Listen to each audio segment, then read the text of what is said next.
ماننے کی دعوت دیتا ہے، ان میں سے ایک اہم حقیقت آخرت کا تصور ہے۔ اس کا مطلب یہ ہے کہ موجودہ دنیا کے بعد ایک اور دنیا ہے جہاں انسان کو ہمیشہ رہنا ہے۔ موجودہ دنیا امتحان کی جگہ ہے، یہاں بہت مختصر وقت کے لیے آدمی کو بھیجا گیا، پھر اس دنیا کا خاتمہ ہو جائے گا اور تمام انسان اپنے اچھے برے اعمال کے ساتھ اللہ کی عدالت میں پیش ہوں گے، پھر ان کے اعمال کے مطابق ان کو انعام یا سزا دیا جائے گا۔ یہ نظریہ ہم جیسے لوگ تو سچ مانتے ہیں، لیکن دنیا میں ایک بڑی تعداد ہے جو کہتی ہے کہ یہ جھوٹ ہے۔ آئیے آج اسی کے کچھ پہلوؤں پر ہم غور کرتے ہیں۔ جیسا میں نے ایک بیان میں یہ بات ثابت کیا تھا سائنس سے، ڈز گاڈ ایگزسٹ کے نام سے یوٹیوب پر وہ میرا بیان موجود ہے کہ ساری دنیا یہ کہتی ہے، ساری دنیا میں جو مذہبی لوگ ہیں وہ یہ کہتے ہیں کہ کائنات کو اللہ نے بنایا، اللہ اپنے آپ ہے، اور جو لوگ اللہ کو نہیں مانتے وہ کہتے ہیں کہ کائنات اپنے آپ ہے۔ تو دونوں گروہ ایک چیز کو آپ سے آپ ہونا مانتے ہیں۔ ایتھسٹ جو ہیں، جس کو ہندی میں ناستک، اردو میں ملحد کہتے ہیں، یہ کہتے ہیں کہ کائنات آپ سے آپ ہے، اور مذہبی لوگ کہتے ہیں کہ خدا آپ سے آپ ہے۔ تو میں نے یہ دو دعوے ہیں، میں نے سائنس سے ثابت کیا ہے اس میں کہ سائنس کی ساری دلیل مذہبی لوگوں کے فیور میں، اور ایتھسٹوں کے فیور میں سائنس کی ایک بھی دلیل نہیں ہے۔ اگر وہ کوئی دلیل بتاتے ہیں تو جھوٹ بولتے ہیں، ساری دلیل سائنس کے فیور میں۔ اسی اعتبار سے آج کا جو مضمون آپ کے سامنے لانے جا رہا ہوں، یہ ہے تو بڑا ہی مشکل ترین مضمون، لیکن اللہ نے چاہا تو انشاءاللہ یہ آج بہت آسانی کے ساتھ واضح ہو جائے گا۔ بہت سارے میں سائنٹیفک پروف کے ساتھ یہ کوشش کروں گا کہ یہ بالکل 2-2-4 کی طرح واضح ہو جائے، اور آخرت ہمیں ایسے دکھنے لگے جیسے یہ پنکھا اور یہ چٹائی دکھ رہی ہے۔ سب سے پہلی بات آخرت کے نظریے سے متعلق، سب سے پہلی بات، کیا موجودہ کائنات کے اندر کسی ایسے آخرت کے واقع ہونے کا امکان پایا جاتا ہے؟ کیا ایسے کچھ واقعات یا اشارے ملتے ہیں جو اس دعوے کی تائید کرتے ہیں؟ بات سائنٹیفک ہے تو جو علمی چیز ہوتی ہے اس پہ جذبات اور جوش کا کوئی دخل نہیں ہوتا ہے، تو جو لوگ سطحی اور جذباتی باتوں کے سننے کے عادی ہیں ان کو تو شاید اچھا نہیں لگے گا، لیکن یہ علمی بات ہے۔ جو آدمی اس کو سنجیدگی کے ساتھ سمجھے گا، یہ دنیا کی سب سے اہم بات ہے، اور جو علمی بات ہوتی ہے اس میں جوش کا ذرہ برابر دخل نہیں ہوتا، یاد رکھیے گا اس کو۔ تو میں یہ عرض کر رہا تھا کہ کیا اس دعوے کی تائید میں کچھ واقعات یا کچھ اشارے ہیں؟ تو اس نظریے کے لیے سب سے پہلی چیز جو یہ نظریہ چاہتا ہے وہ یہ کہ انسان اور کائنات موجودہ شکل میں ابدی نہ ہوں۔ یہ ہے یعنی انسان و کائنات ہمیشہ کے لیے نہ ہو، موجودہ شکل میں انسان و کائنات ہمیشہ کے لیے نہ ہو، یہ پہلی شرط ہے۔ نظریے کی تائید کے لیے پہلی شرط ہے. اور ہم اور تمام لوگ یہاں تک کہ ان پڑھ بھی یہ بات جانتے ہیں کہ انسان کو بھی موت اور اس پوری کائنات کو بھی موت ہے. اسے تو شاید ان پڑھ نہیں جانتے, اس کو تو ثابت کروں گا, لیکن انسان کو موت ہے اس کو ان پڑھ جانتے ہیں. تو انسان کو موت ہے اور پوری کائنات کو موت ہے. موت کے خطرے سے نہ انسان بچا ہے نہ کائنات. موت کیوں آتی ہے اس کے تقریباً 200 جوابات دیے گئے ہیں. ان میں سے میں چند بتانے جا رہا ہوں کہ موت کیوں آتی ہے. یہ لوگ کہتے ہیں, میں نہیں کہہ رہا ہوں. میں ابھی سائنٹسٹوں کے دلائل دے رہا ہوں کہ وہ کیا وجہ بتاتے ہیں موت کی. سائنٹسٹوں کی بات نہیں ہے بلکہ یہ تمام اور دیگر جو اہل علم ہیں ان کی بات ہے, ورنہ میری بات ہی غلط رخ پر چلی جائے گی. لوگ کہتے ہیں کہ جسم ناکارہ ہو جاتا ہے اس لیے موت آتی ہے. بعض لوگ کہتے ہیں رگیں پتھرا جاتی ہیں اس لیے موت آتی ہے. بعض لوگ یہ کہتے ہیں کہ آنتوں کا بیکٹیریا کا زہر پورے جسم میں پھیل جاتا ہے اس لیے موت آتی ہے. جسم ناکارہ ہو جاتا ہے بظاہر یہ بات سمجھ میں آتی ہے کہ جیسے کپڑا, مشین, جوتا ایک لمبے وقفے کے بعد وہ ناکارہ ہو جاتا ہے, ایسے انسان کا جسم بھی کپڑے کی طرح ایک لمبے وقفے کے بعد وہ ختم ہو جاتا ہوگا.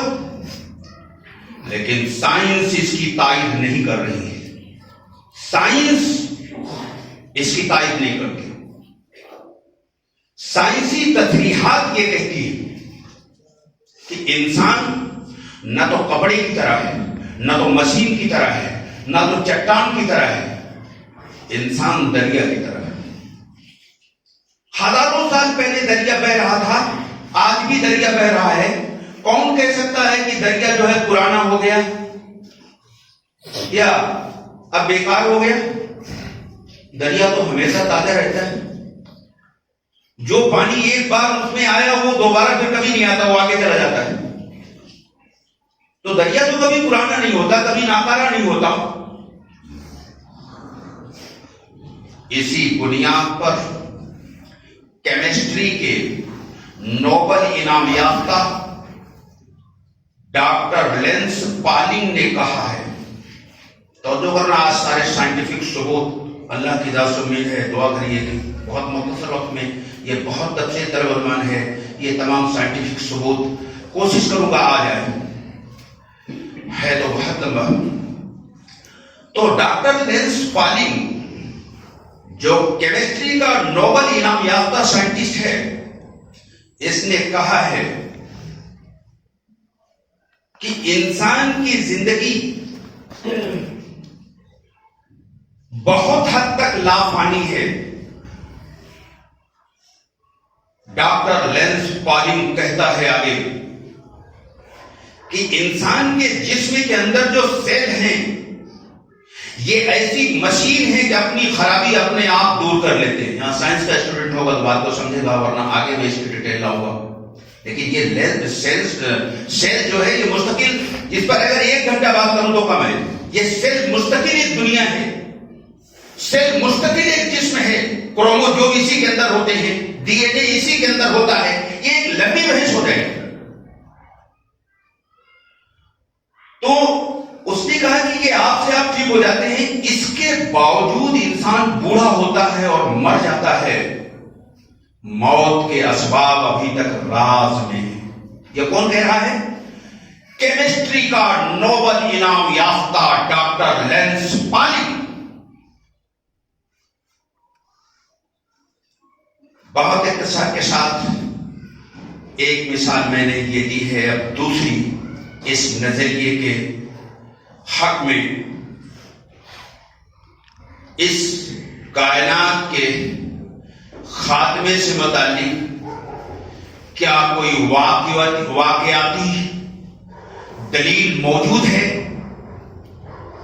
تو کائنات کے خاتمے کا سب سے پہلا جو امکان اس زمین پر نظر آتا ہے اس کو زلزلہ کہتے ہیں. اب یہ زلزلہ مستقل عنوان ہے. اگر اس زلزلے کی پوری ڈیٹیل بتائی جائے تو وہ بھی کم سے کم 35 منٹ لگ جائیں گے.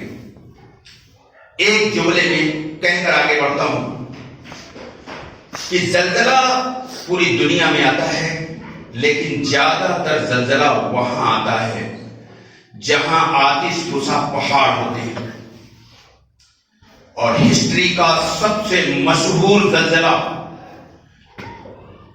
چین کے اندر آیا تھا 1556 میں. چین کے اس اسٹیٹ کا نام سینسی ہے، جہاں 8 لاکھ سے زیادہ لوگ ختم ہو گئے تھے. اور 1755 میں 1 نومبر 1755 میں پرتگال کے اندر زبردست زلزلہ آیا، جہاں وہاں کا ایک شہر ہے جس کا نام اس وقت ذہن سے نکل رہا ہے. 6 منٹ کے اندر 30,000 لوگ ختم ہو گئے تھے. اور 1897 میں آسام میں ایک زلزلہ آیا جو دنیا کے 5 بڑے زلزلوں میں سے ایک زلزلہ ہے، جس نے آسام میں وہ تباہی مچائی تھی کہ وہاں کا دریا برہمپترا اس کا رخ بدل گیا اور ایورسٹ کی چوٹی ابھر کر 100 فٹ اوپر ہو گئی. اور دریا دراصل میں ایک چھوٹی قیامت کا نام ہے. جب دہشت انگیز گڑگڑاہٹ کی آواز میں زمین پھٹ جاتی ہے، پختہ مکانات تاش کے پتوں کے گھرونوں کی طرح گرنے لگتے ہیں. زمین کا اوپری حصہ نیچے زمین میں دھنس جاتا ہے اور اوپر کا حصہ اوپر آ جاتا ہے. شہر کھنڈرات میں تبدیل ہوتے ہیں. انسان کے لاشوں کے ڈھیر اس طرح پڑے ہوئے دکھائی دیتے ہیں جیسے مری ہوئی مچھلیاں زمین کے اوپر آ جاتی ہیں. اس وقت انسان یہ محسوس کرتا ہے کہ کائنات کے مالک کے سامنے ہم کتنا بے وش ہیں. زلزلہ ہمیں یہ بھی سبق دیتا ہے کہ انسان تو دیکھ لے کہ اس موجودہ کائنات کو ختم کرنے کی کائنات کے مالک کے اندر مکمل قوت موجود ہے. تو 2 ثبوت تو میں نے دے دیا سائنٹیفک. اور جو لوگ نہ کرتے ان کے پاس ایک ہی ثبوت بھی ابھی آئے گا تھوڑی دیر میں. نظریہ آخرت میں ایک سوال یہ ہے کہ کیا انسان مرنے کے بعد دوبارہ زندہ ہوتا ہے؟ ابھی تو کائنات کے خاتمے پر، انسان کے خاتمے پر کچھ بات کر رہا تھا. اب دوسرا پہلو اس کا یہ لانے جا رہا ہوں، کیا انسان مرنے کے بعد دوبارہ زندہ ہوتا ہے؟ ہم جانتے ہیں اور تمام سائنٹسٹ اور پڑھے لکھے لوگ جانتے ہیں کہ انسان کا پورا جسم جو ہے وہ سیل سے بنا ہے. ایک درمیانی قد کے آدمی کے اندر 26 پدم سیل ہوتے ہیں، 26 پدم سیل ہوتے ہیں. اب یہ پدم کیا ہوتا ہے ذرا بتا دیں. لاکھ تو جانتے ہیں، کروڑ جانتے ہیں، ارب جانتے ہیں، خرب جانتے ہیں. اس کے بعد شنکھ ہوتا ہے، پھر 10 شنکھ ہوتا ہے، پھر پدم ہوتا ہے. یہ آخری گنتی ہے. 26 پدم سیل درمیانی قد کے انسان کے اندر ہوتا ہے. اور یہ سیل روزانہ ختم ہوتے ہیں اور نئے سیل بنتے ہیں. یہ بایولوجی کے لڑکوں کو پڑھایا جاتا ہے. جو آپ کے گھروں میں اگر کوئی لڑکا بایولوجی پڑھ رہا ہو 10ویں 12ویں میں، تو اس سے کچھ ہی وہ بتا دے گا سب پوری ڈیٹیل. تو یہ سیل جو ہے روزانہ ختم ہوتے ہیں اور نئے سیل، جو آدمی غذا کھاتا ہے ہضم ہونے کے بعد نئے سیل بن جاتے ہیں. 4 مہینے میں پورا خون بدل جاتا ہے اور 10 سال میں، تقریباً 10 سال میں سائنٹسٹ یہ کہتے ہیں انسان کا پورا جسم بدل جاتا ہے. ظاہری جسم کے خاتمے کا یہ عمل برابر جاری رہتا ہے. تو جو چاہتا ہوں، ظاہری جسم کے خاتمے کے عمل برابر جاری رہتا ہے، لیکن اس کے اندر کا انسان اپنی اصل حالت میں ہمیشہ موجود ہوتا ہے، یہاں تک کہ اس کا علم، اس کا حافظہ، اس کی تمنائیں، اس کی عادتیں، اس کے خیالات سب بدستور موجود ہوتے ہیں۔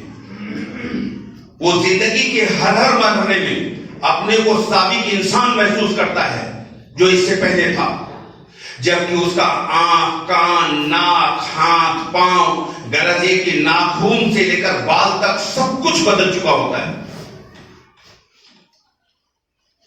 انسان کے جسم کے خاتمے کے ساتھ اگر اس کے اندر کا انسان مر جاتا تو سیلز کی تبدیلی کے ساتھ اس کو متاثر ہونا چاہیے، لیکن سائنس یہ کہتی ہے کہ سیلز کی تبدیلی سے وہ متاثر نہیں ہوتا۔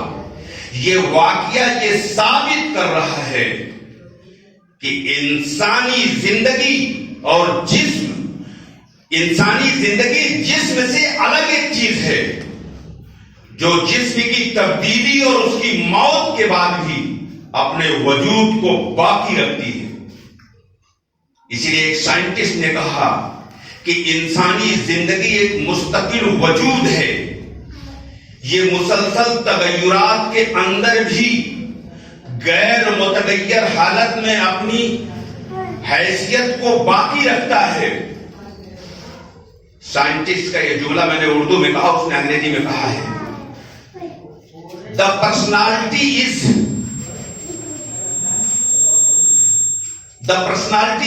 changelessness in change. مسلسل تغیرات کے اندر غیر متغیر حالت میں یہ اپنے وجود کو باقی رکھتا ہے۔ جسم کے اندر جو زندگی ہے، جس کو جان کہتے ہیں، جس کو میں جسم کے اندر کا انسان کہہ رہا ہوں، وہ موجود رہتا ہے، وہ ختم نہیں ہوتا ہے۔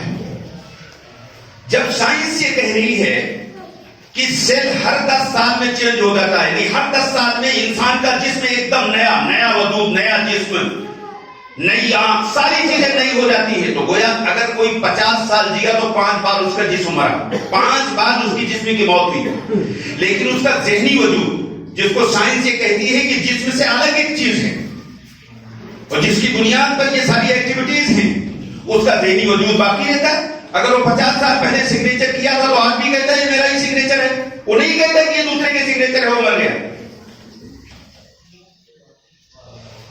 یہ اور اس طرح کے بہت سے دلائل ہیں، میں اختصار کے ساتھ کچھ لانے جا رہا ہوں۔ بیچ میں ایک چیز کائنات سے متعلق چھوٹ گئی ہے، اس کو پورا کر دو پہلے۔ زلزلے سے تو آپ زمین کے خاتمے کی بات سمجھ پائے، لیکن جو ہماری بیرونی خلا ہے، یاد کرانا ہم نے سیل سے بیان چھوڑا ہے، پھر وہیں آنا ہے مجھے، لیکن اس کو پورا کر دو۔ جو بیرونی خلا ہے، بیرونی خلا، جو بیرونی دنیا ہے ہماری، ایک لامحدود خلا ہے جس میں بے انتہا بڑے بڑے آگ کے ستارے بے شمار تعداد میں گردش کر رہے ہیں، اور یہ گردش ایک دن ٹکراؤ کی صورت اختیار کرے گی۔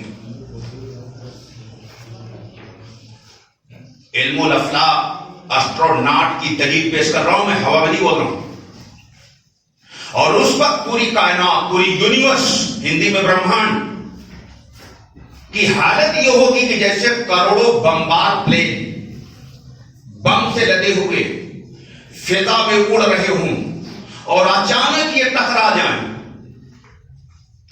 اور یہ ٹکرانا کسی بھی درجے میں حیرت انگیز نہیں ہے، بلکہ حیرت انگیز یہ ہے کہ یہ ٹکرا کیوں نہیں رہے ابھی تک، یہ حیرت انگیز ہے۔ علم الافلاک کا مطالعہ یہ بتاتا ہے کہ یہ تمام اسٹار کا ٹکرانا ممکن ہے،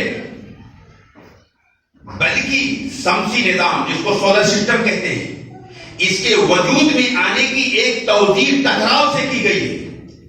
اب اگر اس ٹکراؤ کو ہم بڑی شکل میں قیاس کر لیں تو زیر نظر امکانات بالکل آسانی سے سمجھ میں آ جائیں گے، چونکہ اسی واقعے کا نام قیامت ہے۔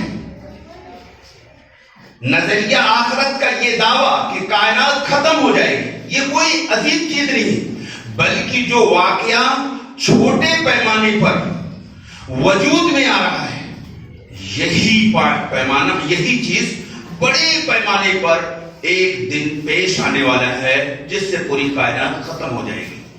تو کائنات کے خاتمے کی ایک بات چھوٹ گئی تھی جو بہت ضروری تھی، اسے کہنا، ورنہ آپ کہتے ہیں تو زمین کی بات ہے، زمین میں زلزلہ آتا ہے، پھر وہ ستاروں میں کہاں زلزلہ آتا ہے، وہ رہ گیا تھا، ورنہ تو بہت ساری چیزیں چھوڑا، لیکن یہ لانا ضروری تھا۔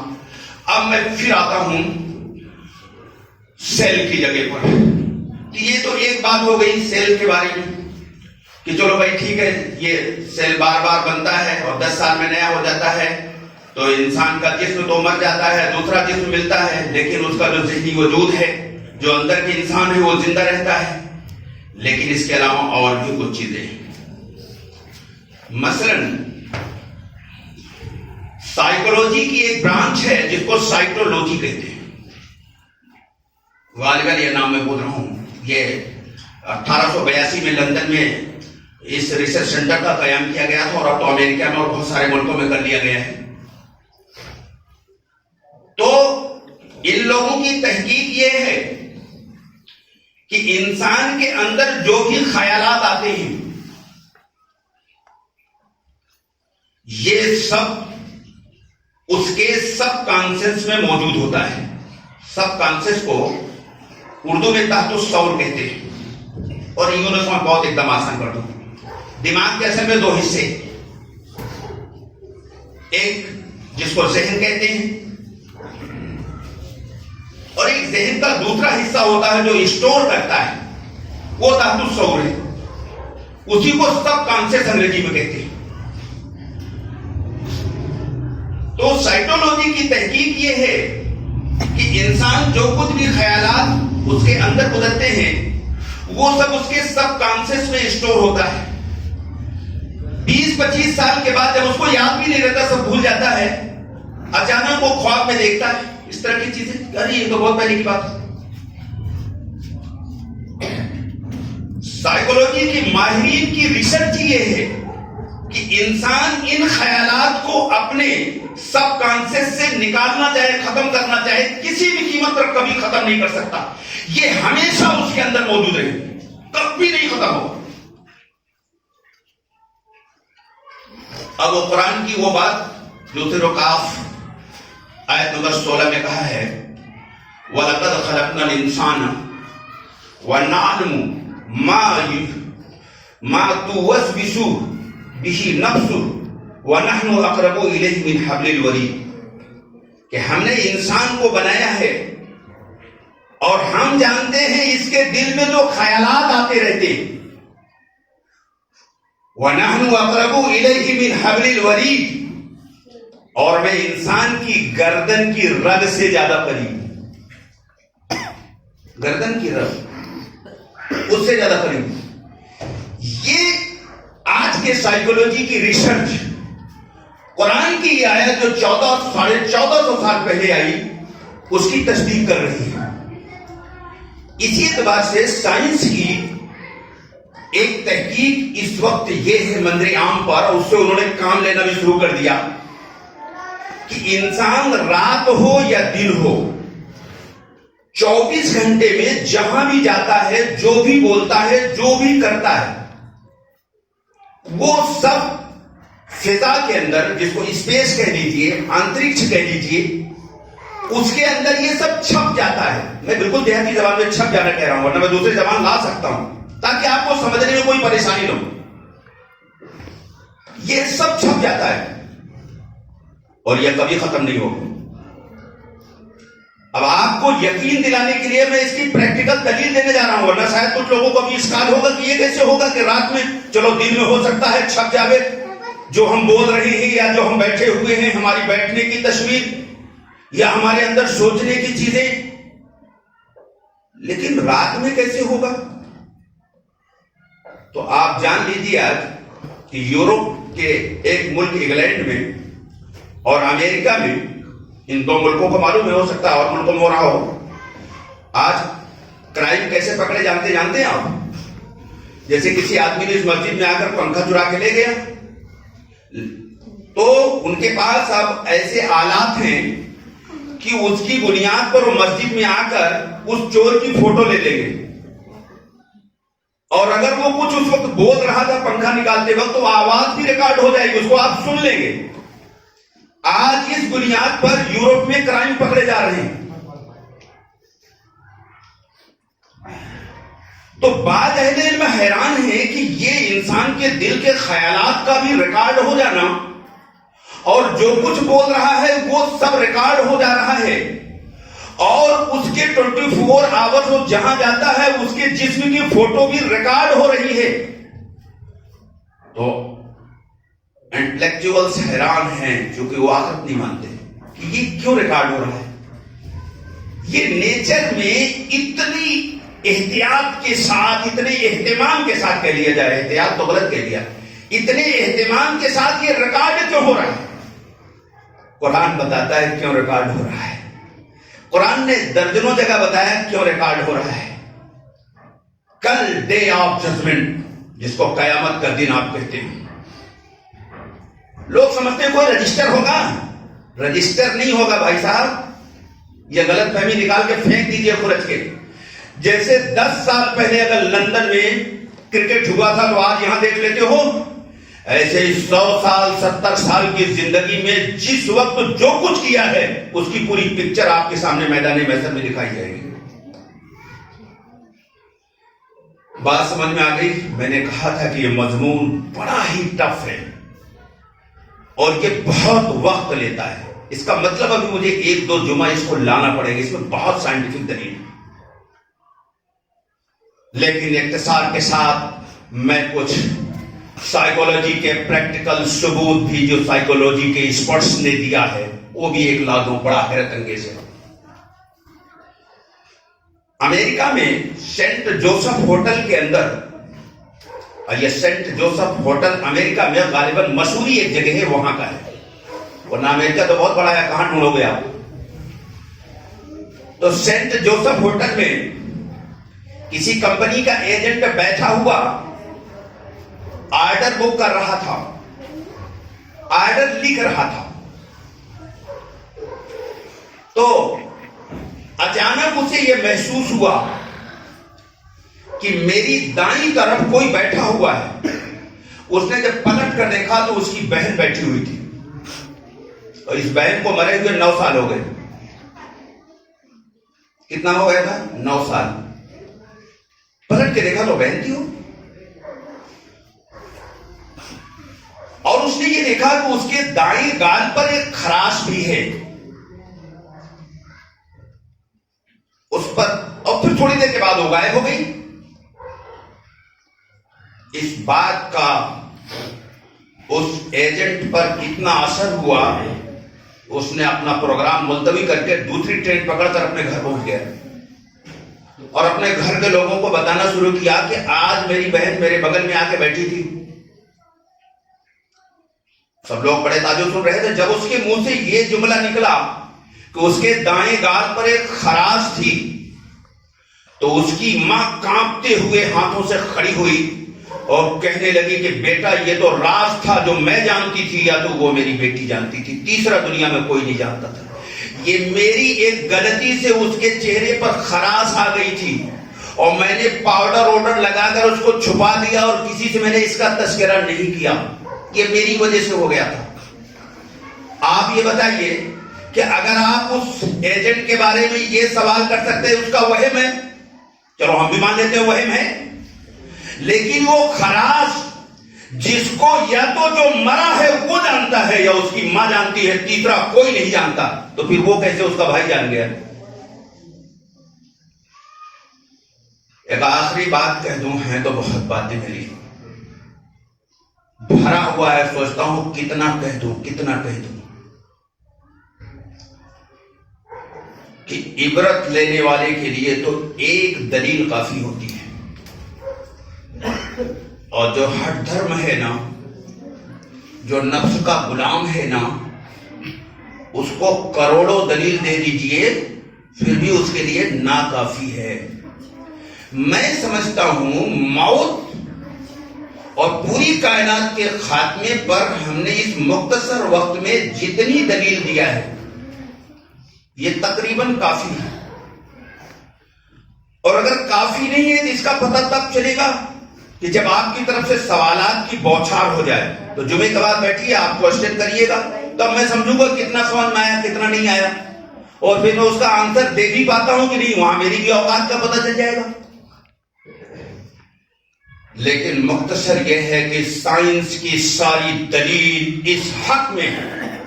اور بڑے بڑے سائنٹسٹوں کے نام ہیں درجنوں جو یہ کہتے ہیں کہ انسان کبھی ختم نہیں ہوتا. آج سائنٹسٹ کہہ رہے ہیں یہ بات, انسان ہمیشہ زندہ رہتا ہے. ایک لمبی بحث ہے, اس 30-35 منٹ کے بیان میں یہ ساری باتیں نہیں آ سکتی ہیں, لیکن میں نے جتنا بتا دیا اگر اس کو سنجیدگی کے ساتھ سیریسلی, ہندی میں گمبھیرتا پوروک اگر آپ غور کریں تو آخرت سمجھ میں آ جائے گی. اور آج نماز پڑھنے کے باوجود گناہوں میں مسلمان ڈوبا ہے. مجھے کہنے میں کوئی ڈر اور خوف نہیں ہے, یہ جھوٹی دینداری سے جاہل امپریس ہوتا ہے. کل میں جہاں چہرہ بنوا رہا تھا تو وہ نائی کہنے لگا ہمارے گاؤں میں بڑا دینداری ہے. ہم نے کہا دین آپ کے گاؤں میں چھو بھی نہیں گیا ہے. تو میں سمجھا کہ یہ لڑکا ہے, یہ میری بات کو سمجھ نہیں پائے گا, اس لیے میں نے کہا میں اس کو ایکسپلین کر دوں. ہم نے کہا میں تمہیں 2 حدیث سناؤں گا, اس کے بعد ایکسپلین کروں گا تبھی سمجھ میں آئے گا. اس نے کہا سمجھائیے. اتفاق سے کوئی گراہک بھی نہیں تھا. میں نے اس سے کہا کہ اللہ کے رسول نے فرمایا ہے کہ مسجدیں بھری ہوگی, ہدایت سے خالی ہوں گی. کیا کہا تھا حضور نے؟ اور آج 100% یہ بیماری ہے. حضور نے فرمایا تھا مسجدیں بھری ہوں گی, ہدایت سے خالی ہوں گی. اب ہدایت کیا ہے ابھی تھوڑی دیر میں آ جائے گا. دوسری دلیل میں نے اس نائی کو یہ دیا کہ بخاری و مسلم کی روایت ہے, اللہ کے رسول نے فرمایا دین کا خلاصہ صرف 2 چیزیں ہیں. کوئی دیندار ہے یا بے دین ہے, یہ 2 چیزوں سے پتہ چلے گا. یہ داڑھی ٹوپی کرتا دین نہیں ہے, پیغمبر جو بتا رہے ہیں وہ دین ہے. پیغمبر نے فرمایا 2 چیزیں, حسن سلوک یعنی ہر ایک کے ساتھ اچھا برتاؤ. یہ تو آج ہمارے نمازیوں کو چھو بھی نہیں گیا, معاف کیجیے گا. جو جتنے نمازی ہوتا ہے پرانا اتنے بد اخلاق ہے, معاف کیجیے گا, بڑی کڑوی بات, بالکل عجیب مزاج بنا ہوا ہے. حسن سلوک کا جنازہ نکل گیا. حسن سلوک یعنی اچھا برتاؤ, محبت سے, پیار سے, نرمی سے بات کرنا, یہ تو مسلمانوں کے ہاں ختم ہو گیا. میں نے ایک بیان میں کہا تھا کہ میں جس سوسائٹی میں رہتا ہوں وہاں چونکہ سب رچ اور گورنمنٹ امپلائی رہتے ہیں, وہاں وہ فیشن ہے کسی کو سلام نہیں کرتے, یعنی انتہا درجے کے بدتمیز. بدتمیزی کا نام اسٹینڈرڈ نام دے دیا. نہیں, بدتمیز کو اسٹینڈرڈ کہتے ہیں آج لوگ, یہ بدتمیزی کو اسٹینڈرڈ نام دے دیا. تو پیغمبر نے فرمایا دین کا خلاصہ 2 ہے, ایک تو اچھا سلوک. دوسری جگہ کہا نا, میں نے ایک بیان میں کہا تھا کہ پیغمبر نے قسم کھا کے حنین کے موقع پہ کہا تھا, قسم اس کی جس کے قبضے میں میری جان ہے, جنت میں صرف وہی جائے گا جس کا اخلاق ٹھیک ہوگا. باقی داڑھی ٹوپی کرتا بد اخلاقی کے ساتھ لے کر پھرتے رہیے, یہ کام نہیں آئے گا. تو ہم نے اس نائی سے کہا, بات تو نائی کی ہے نا, دائی تو 24 گھنٹہ دائی ہوتا ہے, جیسے دکاندار ہمیشہ گراہک کے تاڑ میں رہتا ہے, دائی بھی تاجر ہے, میں ہر وقت تاڑ میں رہتا ہوں, کوئی موقع ملے تو بات پوری کر دوں. تو میں نے کہا کہ بھائی حسن سلوک تو ہے نہیں ہمارے پاس, تو کہاں دین ہے؟ پیغمبر تو اسی کو دین بتا رہے ہیں. اور دوسری چیز پیغمبر نے فرمایا اللہ کی منع کی ہوئی ہر چیز سے رک جانا. آج کا نمازی بیٹے کی شادی اللہ کے حکم کے خلاف, نبی کے حکم کے خلاف کرتا ہے, وہ کہتا ہے مولانا یہ تو چھوٹی بات ہے. ارے یہ بڑی بات ہے, قرآن سے ثابت کر دوں گا. اور تمہاری اس بدتمیزی والی شادی کی وجہ سے کروڑوں بہنیں بوڑھی ہو جا رہی, شادی نہیں ہوتی. کانپور کی ایک لڑکی ہے جو وکیل ہے, اتفاق سے وہ پولیٹیکل لیڈر ہے, ایک دن میرے گھر آئی تھی تو اس نے بتایا کہ میری بڑی بہن 38 سال کی ہے, میں 36 سال کی ہوں, دونوں کے نکاح نہیں ہوا. یہ ایک رپورٹ بتا رہا ہوں, اگر سروے کریے کئی ہزار. تو دین تو ہمیں چھو بھی نہیں گیا, معاف کیجیے گا. یہ رسمی روایتی عادتاً کوئی چیز ادا کر دینا, اس کا نام دین نہیں ہے. اس پر میں نے بہت تفصیل سے روشنی ڈالا ہے. تو میں نے اس نائی سے جب یہ باتیں بتایا تو کہنے لگا حضرت یہ تو بالکل سمجھ میں آ گیا. تو ہم نے کہا اب ایکسپلین کرنے کی ضرورت نہیں ہے, اب میں چلتا ہوں, میرے پاس ٹائم نہیں ہے, ورنہ میں اس سے اور باتیں کہتا, لیکن اس کی سمجھ میں اتنے پر ہی آ گیا کہ دین تو ہمیں چھو بھی نہیں گیا ہے, اور بہت سارے اپنی نجات کے جھوٹے عقیدے کر لیے. سب جھوٹ ہے, وہ قرآن سب کی تردید کرتا ہے. اس لیے میرے دوستو, اس آخرت کو سنجیدگی کے ساتھ اگر لے لو گے تو زندگی میں انقلاب آ جائے گا, دنیا بھی سمجھ جائے گی, آخرت بھی سمجھ جائے گی. اس لیے کہ زمین کے اندر, زمین کے اوپر انسانوں کو, پوری دنیا کے انسانوں کو برائی سے نکال کر بھلائی کی طرف لے جانے والی صرف ایک چیز ہے, وہ آخرت کا علمی استحضار. اس کے علاوہ کوئی چیز نہیں ہے. اور المیہ یہ ہے کہ مسلمان نہیں جانتا. قرآن یہ کہتا ہے کسی چیز کو تب فالو کرو پہلے اس کو سمجھو. بھئی آخرت تو ایمان کا ایک حصہ ہے. ایمان مفصل میں اللہ پر ایمان لانا, آخرت پر ایمان لانا, یہ تو بہت بنیادی چیز ہے. تو مسلمان نہ اللہ کو صحیح معنوں میں سمجھا ہے, نہ آخرت کو سمجھا ہے, نہ رسول کو سمجھا ہے, سب رسمی طور پہ چل رہے ہیں. اس لیے میرے دوستو, آخرت کو اپنی یاد کرو. لوگ راتوں دن دنیا سے چپکے ہوئے ہیں, ارے ہاں میری دنیا, کتنا ترقی کر لوں, کتنا پلان بنا لوں, کتنا بیلنس بنا لوں, اور مر جاتا ہے, سب یہ چھوڑ جاتا ہے, تب دوسرے کا رہتا ہے. اور یہ عجیب بات ہے کہ روز لوگوں کو مرتا ہوا دیکھتا ہے, لیکن خود اس طرح زندگی گزارتا ہے گویا اسے کبھی مرنا نہیں ہے, اسی دنیا میں ہمیشہ رہنا ہے. یہ عجیب نفسیات ہے لوگوں کی, اور یہ غفلت اور جہالت کی انتہا کہہ لیجیے اس کو. اللہ ہمیں اور آپ کو سمجھ عطا فرمائے. سنتیں پڑھ لیجیے, اور جمعے کی نماز کے بعد اگر آپ بیٹھیں گے, کوئی سوالات ہوں گے تو اس کو جواب دینے کی کوشش کی جائے گی.